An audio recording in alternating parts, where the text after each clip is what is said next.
اعوذ باللہ من الشیطان الرجیم بسم اللہ الرحمن الرحیم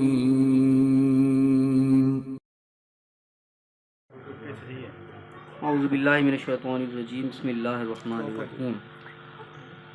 آج ہمارا جو یہ 15 روزہ درس ہوتا ہے، آج اس کی نشست ہے انشاءاللہ تعالی، اور آج ہم سورہ بقرہ کی جو آیت نمبر 253 سے شروع کر رہے ہیں۔ پچھلا درس ہمارا 252 پر ختم ہوا تھا سورہ بقرہ کی دوسرا پارہ، وہاں پہ اختتام تھا۔ آج کے درس میں ہمارا جو تیسرا پارہ وہ شروع ہو رہا ہے۔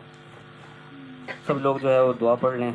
اعوذ باللہ من الشیطان الرجیم بسم اللہ الرحمن الرحیم رب اشرح لی صدری ویسر لی امری واحلل عقدۃ من لسانی یفقہوا قولی۔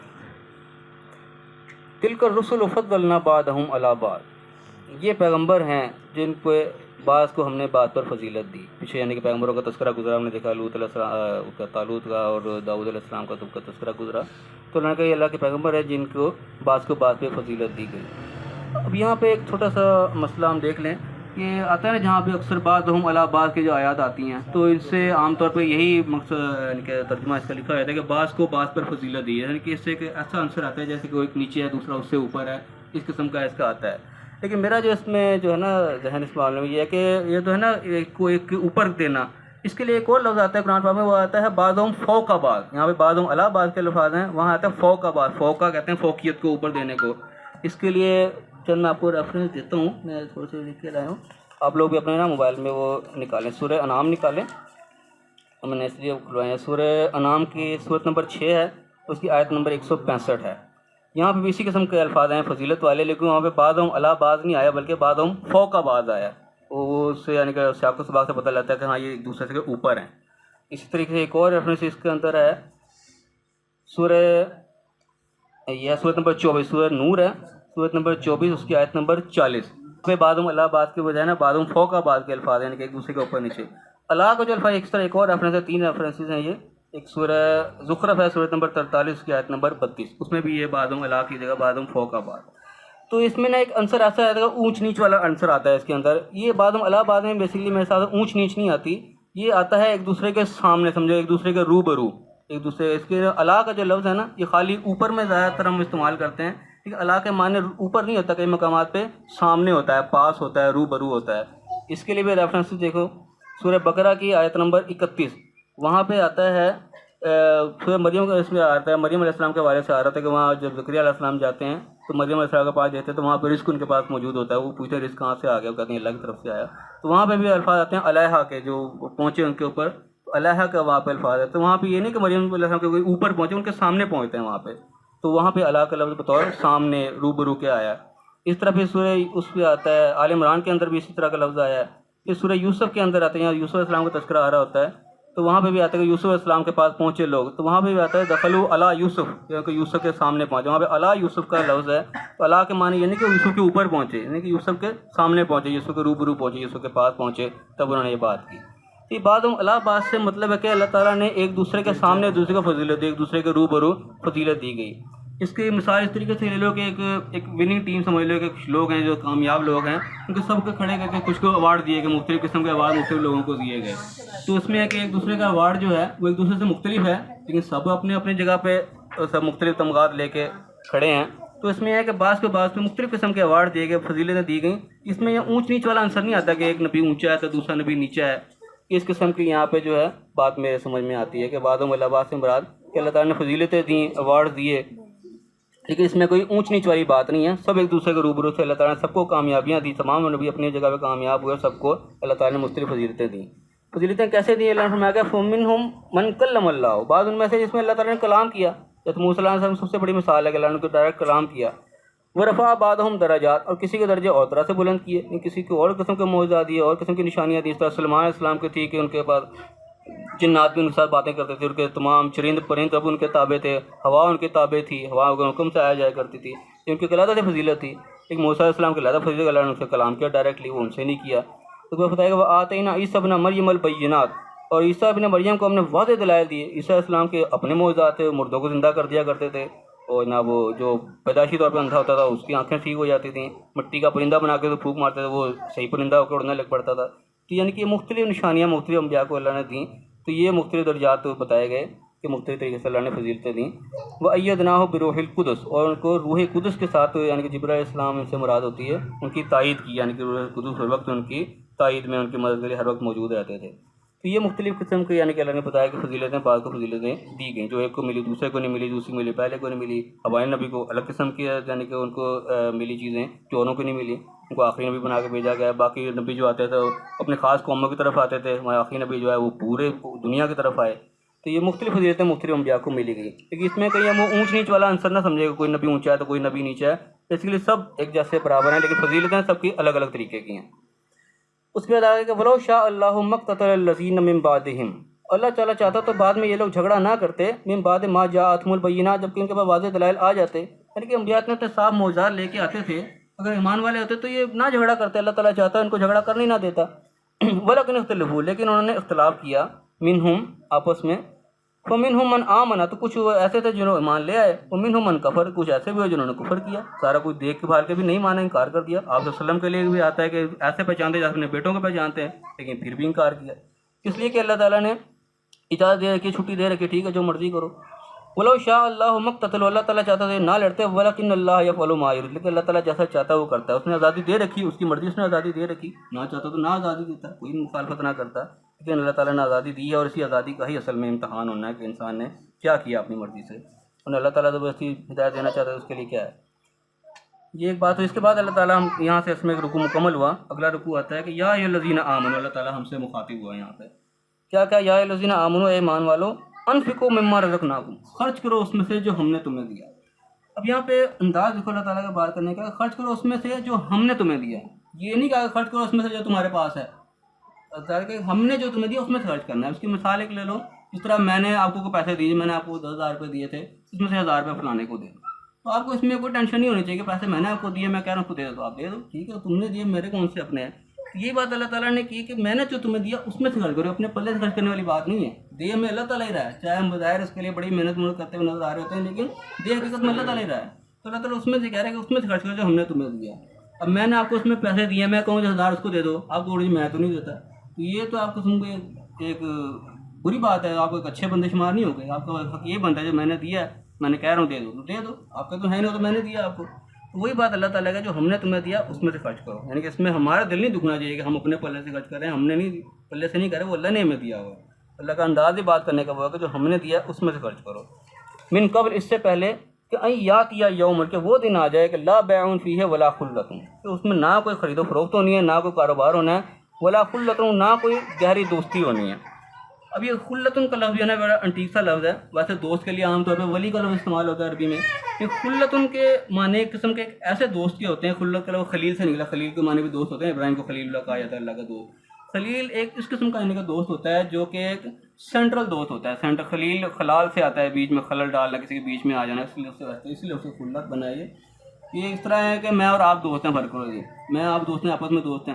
آپ کے آگے اس کے دوست ہو، آپ بیچ میں سینٹر ہو، آپ اس کے دوست ہو، آپ میرے بھی دوست ہو. آپ کی وجہ سے میرے اور اس کے درمیان دوستی ہوگی، آپ ان دونوں کو ملا دیا، آپ بیچ میں بطور خلیل ہو گئے، دو طرفہ دوست. آپ کے دوست ادھر بھی ادھر بھی ہے. ایسے دوست کو خلیل کہا جاتا ہے سینٹرل میں ہو، جو اور کو اس سے ملا دے، تیسرے بندے کو. آپ بیچ میں سے نکل جاؤ تو میری اس کی کوئی واقعیت نہ ہو. ایسے دوست کو خلیل کہا جاتا ہے. کہتے ہیں کہ وہ ایسا دن آئے گا جس میں نہ کوئی ایسا کوئی سینٹرل دوست ہوگا جو آپ کے اوپر اللہ کی صلاح کروا دے گا. جس طرح کہتے ہیں نا کہ ہماری ان کے آگے، ان کی اللہ کے آگے. جیسے ہم نے پڑھا ہے جی، وہ کفار بھی یہ کہا کہ ہاؤ نہ شفا نہ انت اللہ، یہ ہماری سفارشی ہیں اللہ کے آگے. لیکن وہ ایک سینٹرل پوائنٹ بناتے تھے کہ ہم ان سے دوستی جاری رکھیں، یہ آگے اللہ سے ہمیں پار کروا دیں گے. آج کل زیادہ تر ہے کہ آپ صلی اللہ علیہ وسلم سے بھی ایسے لوگ زیادہ اتنے نعتیں پڑھ رہے ہوتے ہیں، یہ کر رہے ہیں، تو سارے کا سارا جو محور یہ بنا رکھا تو وہ یہی ہوتا ہے کہ ہم بس نبی کو راضی رکھیں، باقی نبی ہمیں خود ہی بخشوا دیں گے، نبی اللہ کو بخشوا دیں گے. تو یہ وہ خلیل والی بات ہے کہ سینٹرل پوائنٹ وہاں کوئی نہیں ہوگا کہ تم ان سے دوستی رکھو، وہ آگے دوستی کر کے تمہیں پار کروا دے. ایسا کچھ نہیں ہوگا وہاں پہ. وہ دن ہوگا کوئی خرید و فروخت نہیں اور کوئی سینٹرلی وہ نہیں. تو اس دن سے ڈرایا گیا کہ اس دن سے پہلے خرچ کرو کہ ایسا دن آ جائے کہ وہاں پہ پھر کوئی کام نہیں آئے گا. ولا خلۃ ولا شفاعۃ، اور نہ ہی کوئی شفاعت ہوگی وہاں پہ. یہ بھی بات یہاں پہ کٹ کر دی گئی کہ وہ ایسا دن ہوگا کہ کوئی خرید و فروخت نہیں ہوگی کہ کوئی دے لے کے کوئی چھٹکارا دلا جائے، یہ رکھ لو تو میں پار کرا دوں. کوئی ایسا کام نہیں. نہ کوئی ایسا سینٹرلی بندہ ہوگا جو تمہاری اور اللہ کی واقفیت کرا کے نکال دے تمہیں پار. ایسا بھی کچھ نہیں ہونے لگا. اور نہ ہی کوئی سفارش ہوگی. سفارش کا یہاں پہ ٹوٹلی انکار کر دیا گیا کہ وہ دن بیسکلی اس دن کی سفارش جو ہے اس کا کوئی لازمی جز نہیں ہے کہ اس دن ہر شخص کی سفارش لازمی ہونی ہے. یہاں کاٹ جائے کہ اس دن کوئی سفارش بھی نہیں ہوگی، ذہن میں نہ رکھو. تکیہ نہیں کرنا سفارش کے اوپر. سفارش ہوگی وہاں پہ آگے آیت الکرسی میں آئے گا، لیکن اسی کی ہوگی جو کہ حقدار ہوگا سفارش کا. اس کی مثال ہم ایک دنیاوی طریقے سے لے لیں کہ ایک بچہ فرض کرو کہ امتحان کی تیاری کر رہا ہے، اب وہ امتحان کے سر پہ آئے ہوئے ہیں، وہ کتاب کھول کے ہی نہیں دیکھتا، پڑھ ہی نہیں رہا، بالکل بھی اپنے کھیل کود میں لگا، اس کو پرواہ نہیں کہ میں نے پیپر بھی دینے ہیں. ویسے بچے جا کے پیپر میں فیل ہو جائے اگر، تو اس کی کون صفائی کرے گا کہ ٹھیک وہ ہے اسی کا انہوں کون سا پڑھا تو انہیں فیل ہی ہونا تھا. اس کے برعکس ایک ایسا بچہ ہو جس کو جب دیکھو وہ پڑھ رہا ہے، جب دیکھو بچے دوسرے کھیلنے میں لگے ہیں وہ اپنی پڑھائی میں لگا ہے، پتہ لگا نہیں جی کام کر رہا ہے سارا کچھ، جب بھی دیکھا وہ اپنا اسکول کا ٹائم پہ آ رہا ہے، جا رہا ہے، سارا کچھ کر رہا ہے، محنت پوری دیکھ رہا ہے، جو بندہ دیکھ رہا ہے سب گواہی دے رہا ہے کہ ہاں یہ پڑھتا ہے. ایسا بتائیے جب پیپر میں اس نے دیے، سارے پیپروں میں صحیح طرح پاس بھی ہو گیا، اچھے نمبر لے کے پاس ہو گیا، ایک پیپر میں آ کے وہ رہ گیا، اب ایک پیپر میں وہ ایک نمبر سے بس کو رہ گیا، اس کی وجہ سے اس کی ساری محنت میں پانی پھر رہا ہے.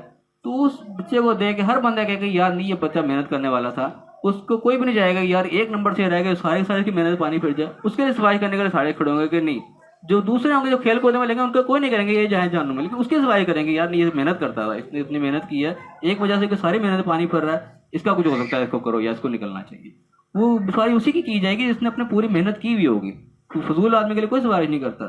تو قیامت کے دن بھی ایسے ہی ہوگا جو اس شخص نے انسان نے اپنی زندگی پوری احتیاط سے گزاری ہوگی، ہر چیز سے بچتے بچاتے اپنے آپ کو صحیح لے کے چلا ہوگا، اس کے باوجود بھی کہیں ایسی غلطی کوتاہی رہے گی، پھر آخر میں جا کے فیل ہوتا ہوا نظر آ رہا ہے، تو اس کے لیے لوگ کھڑے ہوں گے، اللہ تعالیٰ بھی اس کے لیے جا دے گا کہ ہاں اس کے بارے میں کیا، اس نے اپنی طرف سے پوری کوشش کی، پھر اینڈ پہ آ کے وہ رہ رہا ہے، اور وہاں پہ سزا اتنی بڑی ہے کہ دوزخ میں اتنی بڑی سزا ہے اس کا کوئی انتہا نہیں.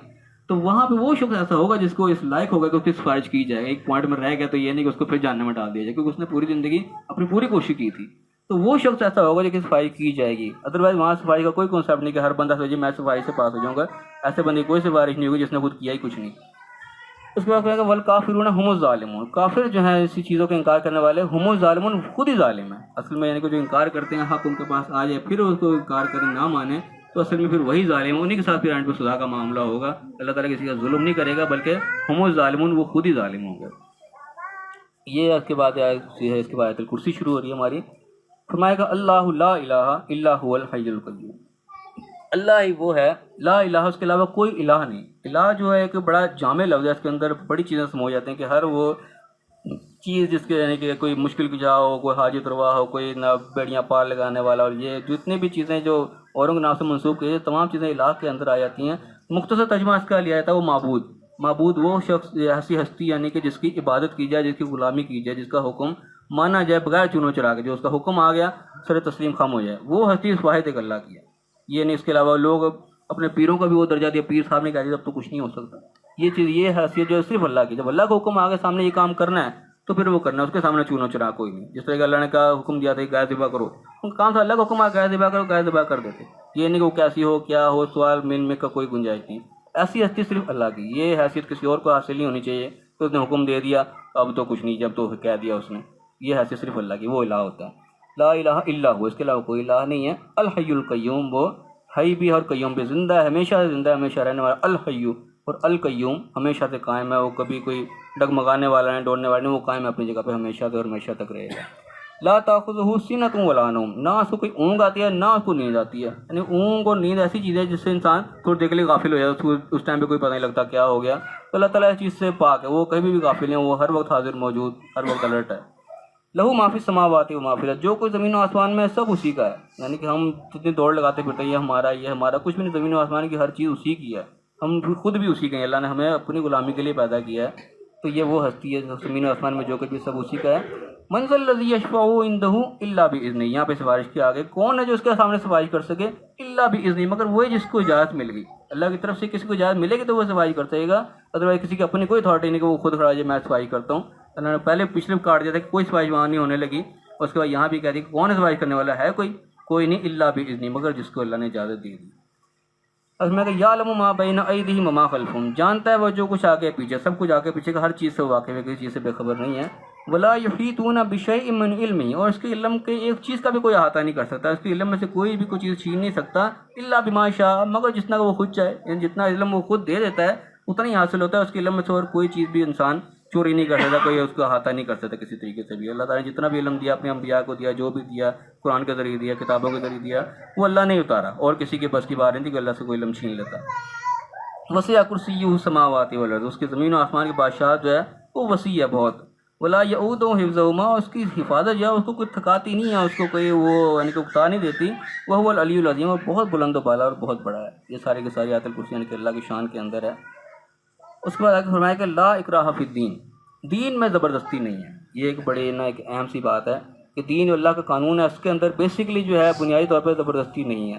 دین کے جو بنیادی چیزیں ہیں، اس طریقے سے نماز ہے، روزہ ہے، حج ہے، زکوٰۃ ہے، بیسکلی موٹی موٹی چیزیں ہیں. اب نماز بھی ایسی چیز ہے جس میں ہم زبردستی نہیں کر سکتے، ہم صرف کہہ سکتے ہیں، زبردستی ڈنڈے کے زور پر نماز نہیں پڑھوا سکتے. اس طرح روزہ بھی ہے، کوئی روزے کو ہم کہہ سکتے ہیں، اللہ کا حکم سنا سکتے ہیں، لیکن نافرمانی کا ہم زبردستی روزہ نہیں رکھوا سکتے، وہ اس کا اللہ کا معاملہ ہے، اللہ تعالیٰ کے سامنے اس کو خود بھگتے گا. اسی طرح حج بھی ہے، حج بھی کسی کو ہم زبردستی نہیں کروا سکتے. اس یہ تمام وہ ہیں جو انسان کی پرسنل چیزیں ہیں، جس کا کسی سے کوئی تعلق نہیں. جو روزہ رکھے گا اپنے لیے رکھے گا، کسی کا کوئی وہ نہیں ہے. نہیں بھی رکھے گا تو کسی کا کوئی نقصان نہیں ہے. تو وہ نماز پڑھے گا تو اپنے لیے پڑھے گا، نہیں پڑھے گا تو کسی کا کوئی نقصان نہیں ہے. حج کا بھی یہی معاملہ ہے. اس سے اگلی چیز خاص طور پہ زکوٰۃ آ جاتی ہے. زکوٰۃ بھی اہم رکنوں میں سے ہے، لیکن زکوٰۃ کے لیے جہاد بھی کیا، زکوٰۃ زبردستی بھی لی گئی. کیوں لی گئی؟ کیونکہ وہ جیسے انسان کا پرسنل چیز نہیں ہے، وہ دوسروں کا حق ہے. زکوٰۃ دوسروں کے غریبوں کا حق ہوتا ہے. بیسکلی وہ جو زکوٰۃ نہیں دے رہا وہ غریبوں کا حق مار رہا ہے. اصل میں وہ غریب کے ساتھ جو زیادتی اور اس کا جو حق مارا جا رہا ہے وہ دوسرے چیز کی خلاف ورزی ہوتی ہے، اس لیے اس کے اوپر جہاد کیا گیا. زکوٰۃ لی گئی زبردستی. زکوٰۃ میں وہ نہیں ہے کہ لا اکراہ فی الدین، زبردستی کوئی نہیں. زکوٰۃ کے معاملے میں زبردستی بھی کی گئی کیونکہ وہ حق مارا جا رہا ہے کسی کا. باقی نماز، روزہ، جو حج ہے، وہ انسان کی ذاتی ہے، اس میں کسی کا کوئی حق نہیں مارا جاتا. کرے گا تو اپنے لیے، نہیں کرے گا تو کسی کا نقصان نہیں ہے. اس کے بعد آگے قد تبین الرشد من الغی، برائی جو ہے، حق جو ہے وہ باطل سے صاف واضح ہو چکا ہے. یعنی کہ اللہ تعالیٰ نے حق و باطل کو واضح کر کے بیان کر دیا. جو گمراہی اور جو بھی ہے بھلائی وہ اللہ نے واضح کر دی ہے. فمن یکفر بالطاغوت ویؤمن باللہ، اور جو طاغوت کا انکار کرے اور اللہ پر ایمان لائے. یعنی کہ طاغوت کیسے کہتے ہیں؟ طاغوت ہر یعنی کہ وہ چیز جو اللہ کے مقابلے میں آ جائے. ایک طرف اللہ کا حکم ہے، ایک طرف کسی اور کا حکم آ گیا بیچ میں، وہ پھر طاغوت بن جاتا ہے. اس طرح اللہ تعالیٰ نے کہا کہ والدین کا ہر حکم ماننا ہے تب تک جب تک کہ وہ کوئی اللہ کے حکم کے خلاف نہ کہہ دے، کوئی شرک کا حکم نہ دے دیں. تو اللہ کے حکم کے خلاف اگر کچھ کہہ دیں گے تو وہ سمجھو وہ طاغوت بن جائیں گے. اللہ کا حکم یہ تھا، اپنے دوسرا اس کے خلاف دے دیا تو وہ طاغوت کے زمرے میں آ جائے، پھر ان کی اطاعت نہیں کرتا. ادروائز ہر چیز جو والدین کے وہ ماننی جب تک کہ وہ اللہ کے حکم کے خلاف نہ ہو جائے. تو جو بھی ایسی ہستی، جو بھی چاہے وہ بزرگ ہو، کوئی پیر ہو، کوئی ماں باپ ہو، جو بھی ہو، جب وہ اللہ کے حکم کے خلاف کوئی چیز آئیں گے تو وہ طاغوت کے زمرے میں جائیں گے. اس کا انکار کرنا، طاغوت کی بات کوئی نہیں مانے. جو اللہ کے حکم کے خلاف کوئی حکم ہوگا وہ نہیں ماننا. یؤمن باللہ، اللہ کی بات کو ماننا، اللہ کو ایمان لانا ہے. اور ایمان لانا سے مراد بھی یہی ہوتا ہے کہ اللہ کو ماننا تو اللہ کی بھی ماننی ہے، اللہ کا حکم بھی ماننا ہے. جو اس کام پہ پکا ہو گیا، فقط استمسک بالعروۃ الوثقیٰ، تو اس نے ایسی مضبوط رسی کو تھام لیا، لا انفصام لہا، جو کہ کبھی ٹوٹنے والی نہیں ہے. یعنی کہ جو اللہ کے ساتھ اپنا رشتہ سے مضبوط کر لیا، اللہ کے بات کو ماننے کے اوپر پکا ہو گیا، جو اللہ نے کہا وہ میں نے کرنا ہے. اور اس کے اندر یہ وہ میں ملے گا اللہ پر ایمان لائے. بات اتنی سی ہوتی ہے لیکن ایمان لانے میں دونوں چیزیں یقین رکھو کہ شامل ہوتی ہیں. اللہ کو ماننا ہے تو اللہ کی بھی ماننی ہے، اللہ کا حکم بھی ماننا ہے. ورنہ ایک اور مقام پہ اللہ تعالیٰ کہتا ہے کہ یہ مت کہو کہ ہم ایمان لائے، بغیر کہو کہ ہم تو اسلام لے آئے، ہم مسلمان ہو گئے ہیں، ابھی تو ایمان تمہارے دلوں میں داخل نہیں ہوا. یعنی کہ اللہ تعالیٰ وہ دل کی بات کو دیتا ہے، جب دل میں داخل ہو جائے گا تم اس پہ عمل پیرا ہو کے پورے تب تم ایمان والے کہنے کے حقدار ہو. ابھی تم سے اس کو مسلمان کہو بس، ٹھیک ہے کلمہ پڑھ لیا مسلمان ہو گئے. یعنی اس کے بعد عمل پھر ضروری ہوتا ہے. جب تک تم اللہ کی بات نہیں مانو گے تو سمجھو کوئی ایمان نہیں ہے. تو جو اس چیز پہ آ گیا کہ طاغوت کا انکار کرنے لگا، اللہ کے مقابلے میں جتنی طاقتیں ہیں ان کا انکار، اللہ کی بات پر ایمان، اللہ کی بات پر عمل کرنے کے لیے ہر وقت تیار. تو جس نے یہ کر لیا تو اس نے ایسی رسی کو ہاتھ پکڑ لیا کہ وہ کبھی ٹوٹنے والے نہیں ہیں. واللہ سمیع علیم، اللہ تعالیٰ سننے والا بھی اور جاننے والا بھی ہے. اس کے بعد آگے فرمایا کہ اللہ ولی الذین آمنوا، اللہ تعالیٰ ولی ہے، دوست ہے ان لوگوں کا جو ایمان لائے. یعنی کہ جو پہلے بتا دے کہ جو ایمان لائے انہوں نے ایسی رسی کو پکڑ لیا، اور ایسوں کا پھر اللہ تعالیٰ پھر دوست بن گیا. اللہ تعالیٰ جب دوست بن گیا پھر کیا ہوگا؟ یخرجہم من الظلمات الی النور، ان کو اندھیروں سے روشنی کی طرف نکالے گا. یعنی کہ انسان کی زندگی میں اگر کچھ سمجھ نہ آئے تو پھر وہ اندھیرا ہی ہوتا ہے، اس کو بھی کچھ سمجھ نہیں آتا میں نے کہاں جانا ہے. انسان ایسے جھنجھٹوں میں پھنس جاتا ہے، اس کو نکلنے کا راستہ ہی نظر آ رہا ہوتا ہے. کہ جب اللہ تعالیٰ اس کا دوست بن جاتا ہے، جب اللہ کے احکامات پہ عمل کرنے والا ہو جاتا ہے تو پھر اللہ تعالیٰ اس کو اندھیروں سے روشنی کی طرف لے آتا ہے. پھر والذین کفروا، جو پھر کفر کرنے والے، انکار کرنے والے ہیں، اولیاءہم الطاغوت، ان کے ولی جو ہیں وہ طاغوت بن جاتے ہیں. اللہ کے مقابلے میں جو حکم دینے والے ہیں اللہ کے علاوہ، اللہ کے مخالفت کے، وہ پھر ان کے بن جاتے ہیں ولی، ان کے دوست. وہ کیا کرتے ہیں؟ یخرجونہم من النور الی الظلمات، ان کو اندھیروں، روشنیوں سے اندھیروں کی طرف لے جاتے ہیں. ان کو اچھے خاصے صحیح راستے پہ جا رہے ہوتے ہیں، ان کو ڈی ٹریک کر کے ایسے اندھیروں میں جا پھینکتے ہیں جہاں پہ ان کو کچھ سمجھ نہیں آتی اب ہم کیا کریں. یعنی کہ اللہ کی نافرمانی کرنے کا اینڈ پہ بھی یہ نتیجہ نکلتا ہے. کہتے ہیں برے کام کا برا نتیجہ. تو یہ جب برا کام شروع ہوگا، جب طاغوت کی پیروی شروع ہو جائے گی، اللہ کے حکم کے سوا دوسروں کے حکم ماننے بیٹھ جاؤ گے تو پھر وہ روشنی سے اندھیروں کی طرف گئے. اولئک اصحاب النار هم فیہا خالدون، یہی دوستی ہوں گے ایسے لوگ پھر اسی میں ہمیشہ پڑے رہیں گے. وہ اللہ کے حکم چھوڑ کے دوسروں کے پیچھے لگیں گے تو پھر دوزخ پھر مقدر بنے گی. تو یہ بھی یہاں پہ جو ہے ہمارا رکوع ختم ہوتا ہے. اب یہاں پہ ہم نے جو دوبارہ پڑھا اس کو دوبارہ ہم ایک دفعہ ریپیٹ کر لیں. ہم نے کیا پڑھا ہے؟ سب سے پہلے اللہ نے بتایا کہ تل کر رسول فضلنا بعضهم علی بعض, یہ پیغمبر جن میں ہم کو بعض کے سامنے بعض کو فضیلت دی, ایک دوسرے کے روبرو ان کو ہم نے فضیلتیں بخشیں. کیسے بخشیں؟ کہ کچھ سے اللہ نے کلام کیا, کچھ کے درجات کو ویسے بلند کیا, اور عیسیٰ علیہ السلام کو اللہ نے بڑے واضح کھلے دلائل اور کو روح القدس سے ان کی تائید کی. اور اللہ تعالیٰ چاہتا تو لوگ نہ لڑتے, اس کیونکہ بعد کے ان کے پاس واضح دلائل آ گئے تھے, لیکن لوگوں نے اختلاف کیا اور کچھ لوگ ایمان لے آئے, کچھ لوگ کافر بن گئے. تو اللہ تعالیٰ چاہتا ہے تو ایسا نہ کرتے, آپس میں قتل و غارت نہ کرتے, لیکن اللہ تعالیٰ جیسا چاہتا ہے وہ کرتا ہے. اللہ تعالیٰ نے کوئی اجازت دی کہ اللہ کی مرضی سے اللہ نے چھوٹ دے رکھی, اللہ چاہتا تو چھوٹ نہ دیتا ہے, لڑتے ہی نہ. ایک بات ہو گئی. اس کے بعد اللہ نے حکم دیا ہم مسلمانوں کو سب کو, یا الذین آمنوا کہہ کے بلایا, ایمان والو جو ایمان کے دعوے دار ہو, اپنے آپ کو مسلمان کہتے ہو, خرچ کرو اللہ کی راہ میں اس چیز میں جو ہم نے تمہیں دیا. یعنی کہ اس چیز کا دکھ نہیں لانا کہ ہمارے پلے سے کچھ جا رہا ہے, اللہ کے دیے میں سے خرچ کر رہے ہو اس دن سے پہلے کہ جب وہ دن آ جائے, یعنی کہ قیامت کا دن آ جائے, جس دن بھی کوئی خرید و فروخت بھی ہونے, کچھ لے دے کے جان نہیں چھڑائی جانے, کوئی کاروبار وہاں نہیں ہوگا. ولا خلت, نہ کوئی وہاں کوئی سینٹرل ایسا کوئی بندہ ہوگا جو تمہیں مل ملا کے پار کرا دے, کوئی ایسا نہیں ہوگا. ولا شفاعت, نہ وہاں سفارشی چلنی ہے.